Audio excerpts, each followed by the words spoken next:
kita menginjak ke topik yang kedua nih Prof, dengan judul pemilihan alat inhalasi yang tepat, yang akan disampaikan oleh Profesor Dr. Ida Bagus Ngurah Rai, spesialis paru konsultan FISR. Saya akan bacakan kurikulum vitae beliau, Profesor Dr. Ida Bagus Ngurah Rai, spesialis paru konsultan, lahir di Kelungkung 20 November 1953, guru besar di Prodi Spesialis Pulmonologi dan Kedokteran Respirasi di Udayana.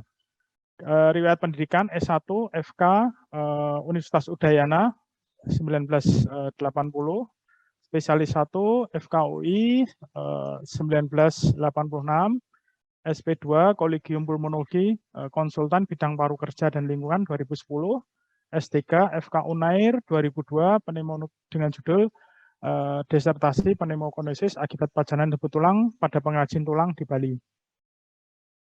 Banyak sekali penelitian dan pengalaman dan pengabdian di masyarakat yang beliau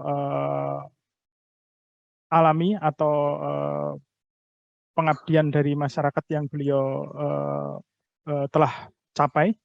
Tanpa memperpanjang waktu dipersilahkan kepada Profesor Dr. Ida Agus Ngurah Rai untuk menyampaikan presentasinya sekitar 25 menit ya Prof, karena keterbatasan waktu. Kami silahkan. Prof.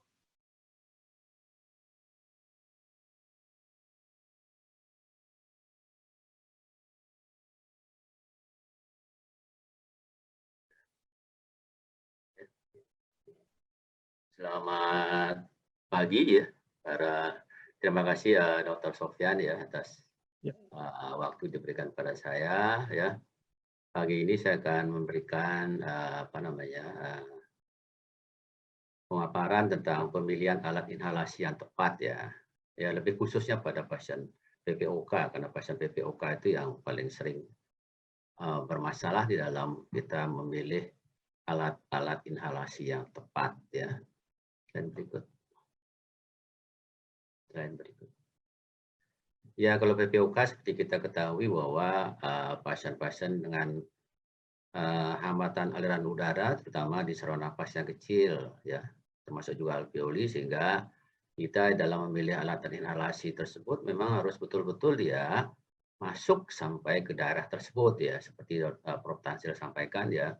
Jadi harus masuk sampai ke saluran napas kecil. Itu artinya jangan sampai obat yang tersedia justru karena alat atau teknik inhalasinya yang kurang tepat ya, atau alatnya tidak tepat, tidak akan mencapai pada sasarannya atau reseptornya, sehingga ada disuse dan ya tidak ada gunanya kalau demikian ya. Ini ya manfaat pemberian obat melalui inhalasi ya. Jadi kalau kita lihat, walaupun dia dosisnya sekecil apapun ya tetap akan memberikan keuntungan ya, karena pertama ya konsentrasi lokalnya tinggi ya. Kedua, konsentrasi sistemik rendah sehingga efek sampingnya hampir tidak ada, dan sehingga obat tersebut sangat aman karena konsentrasi lokalnya tinggi, efikasinya bagus, bisa fast onset, ada juga yang durationnya yang diperhatikan seperti disampaikan tadi, sehingga adherensi penerimaan dari pasien itu terhadap obat menjadi lebih baik ya. Jadi ini sebenarnya kenapa obat-obat inhalasi itu memang merupakan pilihan bagi pasien-pasien yang obstruksi, terutama pasien-pasien PPOK yang kelainannya di daerah saluran napas yang perifer yang kecil. Ya. Memilih inhaler yang sesuai untuk pasien-pasien PPOK. Ada beberapa faktor utama yang harus dipertimbangkan dalam memilih inhaler ya. Pertama adalah fungsi paru. Ya, ini penting ya. Karena walaupun bagaimana alat inhalasi itu adalah faktor hostnya atau pasiennya menentukan. Ya, kalau faktor hostnya pasiennya tidak bagus melakukan penghisapan, nanti tidak akan mencapai efikasinya. Jadi fungsi paru di sini adalah inspirasi flow. Jadi berapa kekuatan inspirasinya. Yang kedua adalah deposisi obat-obat di paru, itu sangat menentukan ya. Kalau deposisinya hanya di sentral saja pada target kita di periferi itu tidak akan mencapai hasil juga. Kemudian device handling ya. Device handling juga sangat menentukan penggunaan spacer, teknik penggunaan inhalasi, itu penting. Sehingga pasien-pasien yang kita akan berikan betul-betul dia paham betul bahwa alat yang akan digunakan ya, jangan sampai dokter itu hanya memberikan resep saja tanpa memberikan tanpa memberikan suatu edukasi yang baik pada pasien sehingga pasien tersebut bisa menggunakan alat device-nya dengan baik ya. Yang ketiga adalah jangan lupa kita sangat harus juga menentukan mana dari pasien itu yang lebih penting, lebih baik menurut dia ya, sehingga pada akhirnya dia menjadi lebih puas ya. Jadi ini ada 4 faktor dalam menentukan bagaimana kita memilih inhaler yang sesuai. Jadi pertama adalah fungsi paru, inspirasi flow-nya, kemudian bagaimana dari posisi obat, yang kedua adalah device handling-nya, kemudian pasien preferensi dan kepuasan dari pasien. Ini kalau kita lihat ya, ternyata 50% pasien PPOK hidup dengan kerusakan paru dan sebagian besar tidak dapat melakukan inhalasi yang optimal ya. Ini suatu bukti bahwa dari penelitian ini bahwa 50% pasien PPOK itu tidak bisa melakukan inhalasi yang optimal, sehingga walaupun obat itu tersedia, tapi hasilnya tidak akan baik ya, karena pada pasien PPOK ya suboptimal dari inspirasi flow rate itu adalah kurang dari 60 liter per menit ya. Itu sekitar 52%.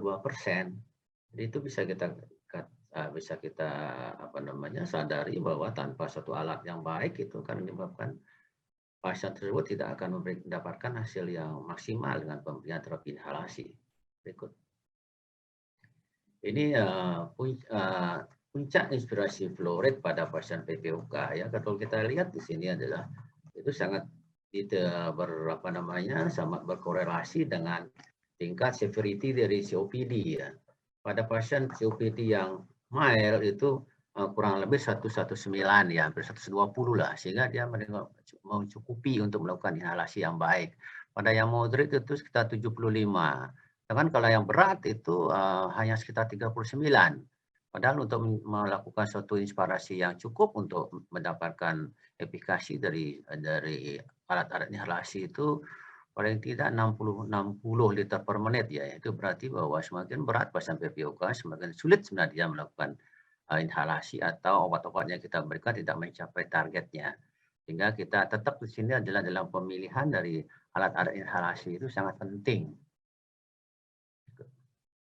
Ya, ini memprediksi dan mengidentifikasi pasien dengan fixed inspiratory flow rate yang suboptimal ya.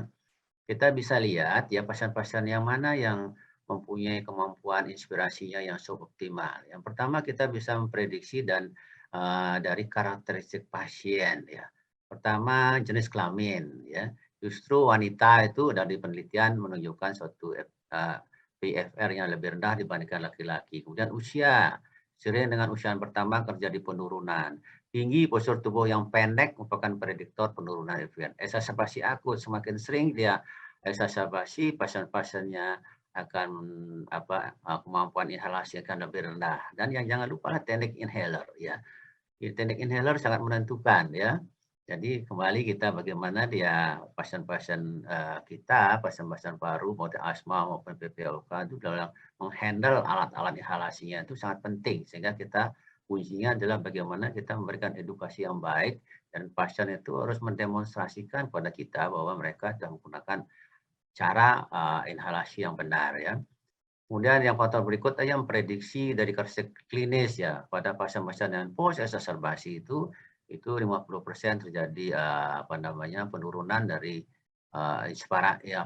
kemampuan inspirasi ya. Di sini perlu kita pikirkan juga ya, jangan sampai apakah kita menggunakan obat sistemik dulu atau kita sudah langsung inhalasi, nanti jangan sampai inhalasi itu tidak berfungsi, kita masih punya cadangan pengobatan ya. Jadi pada pasien-pasien post exacerbasi perlu diperhatikan ya, bahwa akan terjadi penurunan. Kemudian inspirasi kapasitas ya, secara umum inspirasi kapasitas itu sangat berpengaruh terhadap terjadinya inspirasi kapasiti, terutama adanya hiperinflasi paru pada pasien-pasien PPOK.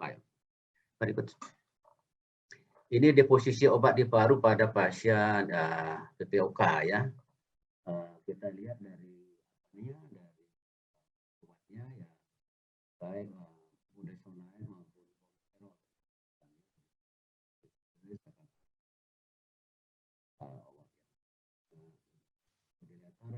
Mohon maaf suaranya Prof. Ya, yang mempunyai sifat dia bisa fast onset dan long duration ya, formoterol itu ya. Jadi ya kalau kita lihat di sini hampir kedua-duanya mempunyai deposisi yang baik di paru ya. Berikut.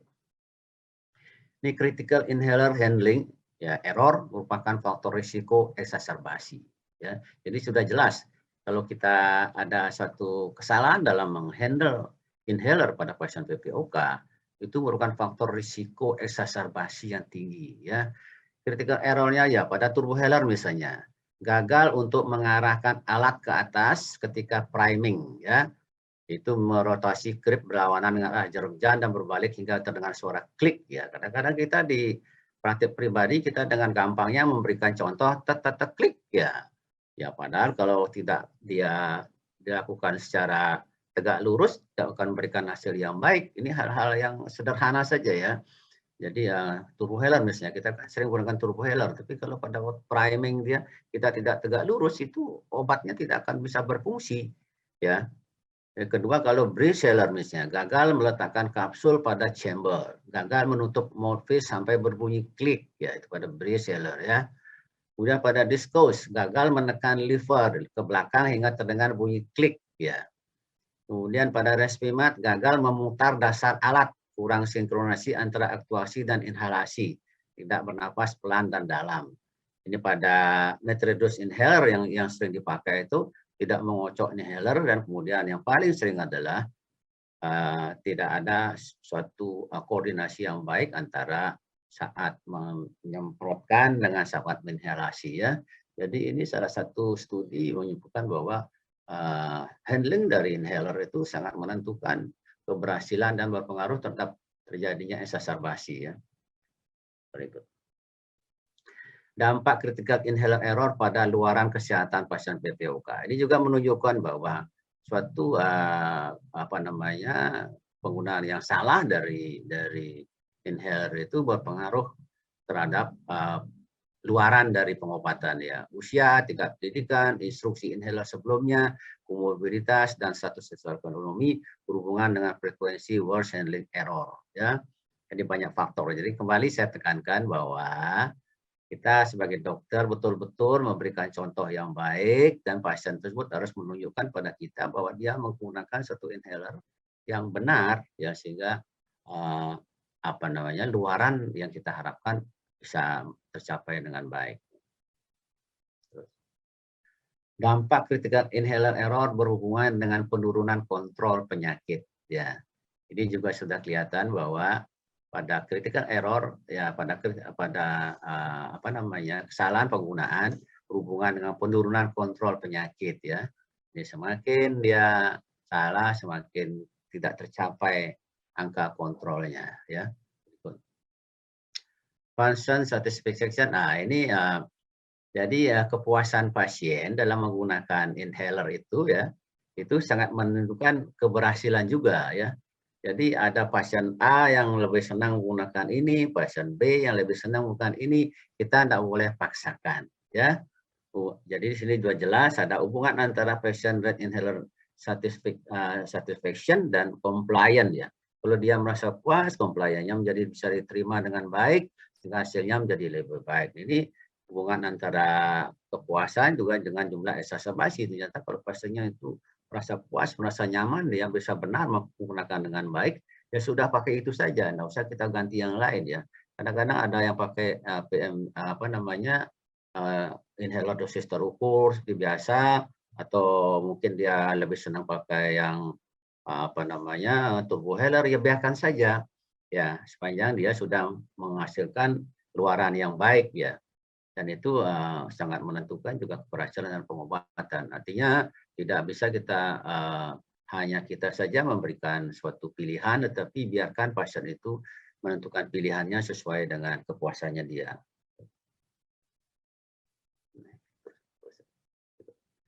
Ya nih, ini pemilihan terapi inhalasi pada pasien usia tua, ya.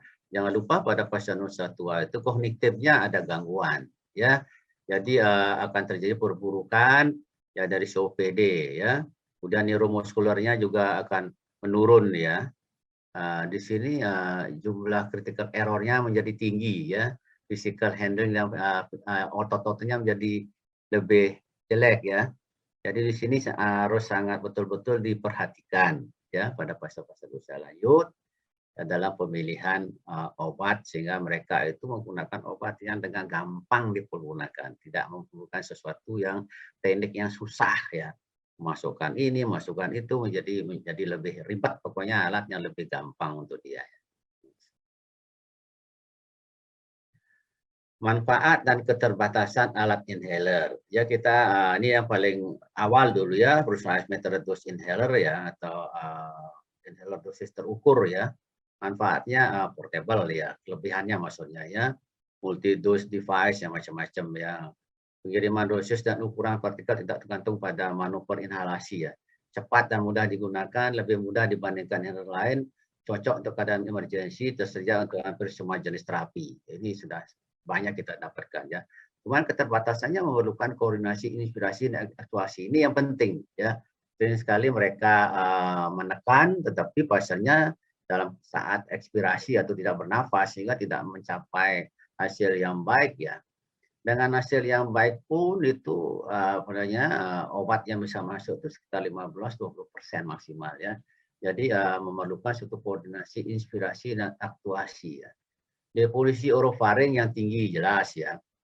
Ya, kemudian perlu dikocok dengan baik sebelum inhalasi ya, mesti handlingnya itu mesti bagus ini, mesti handling bagus, kemudian betul-betul koordinasinya baik ya, sehingga obat tetap bisa mencapai pada targetnya di saluran napas kecil, terutama pada pasien PPOK dan juga saluran napas yang lain pada pasien asma. Ya.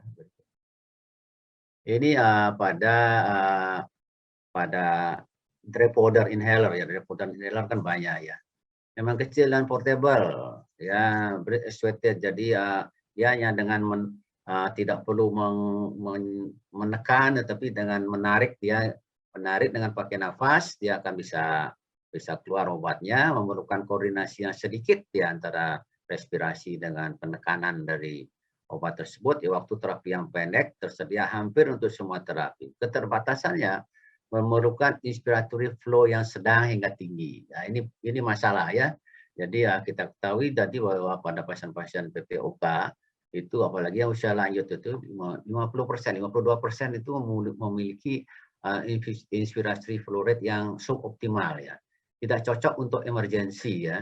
Partial sensitif terhadap kelembaban ya, memerlukan persiapan dosis dan loading yang baik untuk mencapai dosis optimal yang tersedia untuk inhalasi. Jadi perlu ada diputar, ada dimasukkan obatnya, ada mesti ada cara-cara tertentu sehingga betul-betul obat tersebut bisa dihandle dengan baik dan dipengaruhi juga oleh kelembaban. Ya, berikut.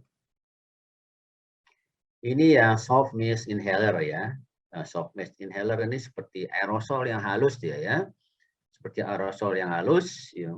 Portable, multi-dose device, low dependency on inspiratory flow rate, jadi hampir tidak terpengaruhi oleh inspiratory flow rate ya, karena seperti nebulizer ya. Di nebulizer ya seperti aerosol ya, kecepatan aerosolnya lambat. Semakin lambat kecepatan aerosol semakin baik ya, semakin tinggi dia akan lebih banyak akan menempel pada saluran napas yang besar ya. Semakin lambat semakin banyak yang akan masuk ke dalam saluran napas yang kecil ya. When high fine particle fraction, jadi ya partikel yang kecil yang 2 mikron itu lebih banyak ya, sehingga di posisinya di paru lebih banyak ya. Memerlukan sedikit koordinasi antara aktuasi dan inspirasi ya, dibanding inhaler lain, dan ada indikator dosisnya. Keterbatasanlah dose loading into device, ini perlu juga bagaimana kita memberikan suatu menload dosisnya pada alat dan tidak perlu suatu mengisap ya. Berikut ini manfaat dan ketebasan alat inhaler tentang nebulizer ya. Kita ketahui bahwa ini untuk emergensi, untuk semua usia, dapat melakukan padakan akut, tidak membutuhkan teknik inhalasi spesifik, dapat digunakan untuk semua obat, cuma tidak portable, beberapa membutuhkan semua energi dari luar, ribut ya, membutuhkan waktu terapi yang lebih panjang dan tentu mahal ya.